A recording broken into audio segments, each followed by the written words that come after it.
రెడ్డి గారు. మరి రాజశేఖర రెడ్డి గారి ఆత్మ క్షోభించదా? వివేకానంద రెడ్డి గారి ఆత్మ క్షోభించదా? 5 సంవత్సరాలు అయిపోయింది హత్య జరిగి. ఈ రోజు వరకు ఒక్క రోజు కూడా జైల్లో గడపలేదు అవినాష్ రెడ్డి. తలెత్తుకొని యథేచ్ఛగా బయట తిరుగుతున్నాడు. కారణం ముఖ్యమంత్రి అయిన జగన్మోహన్ రెడ్డి గారే అధికారాన్ని అడ్డేసి కాపాడుతున్నాడు కాబట్టి. 5 సంవత్సరాలు అధికారంలో ఉండి శిక్ష పడకుండా కాపాడడం ఒకెత్తైతే, ఈరోజు మళ్ళీ అదే హంతకులకి, హత్య చేపించిన వాళ్ళకి మళ్ళీ ఎంపీ టికెట్ ఇవ్వడము ఇంకొక ఎత్తు.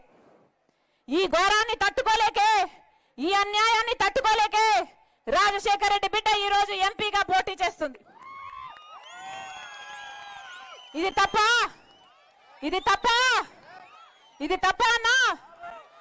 ఒకవైపు అవినాష్ రెడ్డి ఉన్నాడు, ఇంకోవైపు రాజశేఖర రెడ్డి బిడ్డ ఉంది. మీకు ఎంపీగా ఎవరు కావాలో మీరే తేల్చుకోండి.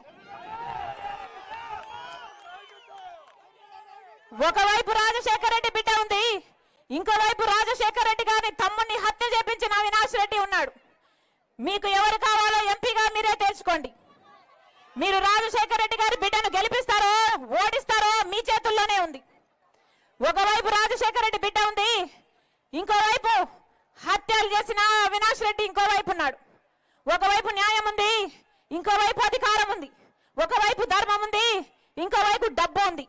మీరు ఏ వైపు నిలబడతారో రాజశేఖర రెడ్డి బిడ్డ మీకు ఎంపీగా కావాలో లేదో మీరే నిర్ణేతలు. నేను మాత్రం చూస్తూ ఈ అన్యాయాన్ని ఇలాగే కొనసాగడం తట్టుకోలేక ఈరోజు పోటీకి నిలబడ్డాను. 5 ఏళ్ళైనా శిక్ష పడలేరు, ఇక ఎప్పుడు శిక్ష పడుతుంది? మీకు అధికారం ఇస్తే అధికారాన్ని వాడుకొని హంతకుల్ని కాపాడతారా? హంతకుల్ని కాపాడటానికా మీకు అధికారం ఇచ్చింది? ఇందుకే నా ప్రజలు మీకు నమ్మి ఓటేసింది. మీకు ఎవరు కావాలో మీరు తెచ్చుకోండి. రాజశేఖర రెడ్డి బిడ్డను నేను. పులి కడుపున పులే పుడుతుంది. ఎవరికి భయపడేది కాదు, అన్యాయాన్ని సహించేది కూడా కాదు. మీరు తెలుసుకోండి. మీకు రాజశేఖర రెడ్డి బిడ్డ కావాలో, హత్యలు చేసిన అవినాష్ రెడ్డి కావాలో మీరు తెలుసుకోండి. జగన్మోహన్ రెడ్డి గారికి చెప్పాల్సిన బుద్ధి చెప్పండి. అవినాష్ రెడ్డిని ఓడించండి, రాజశేఖర రెడ్డి బిడ్డ గెలిపించండి.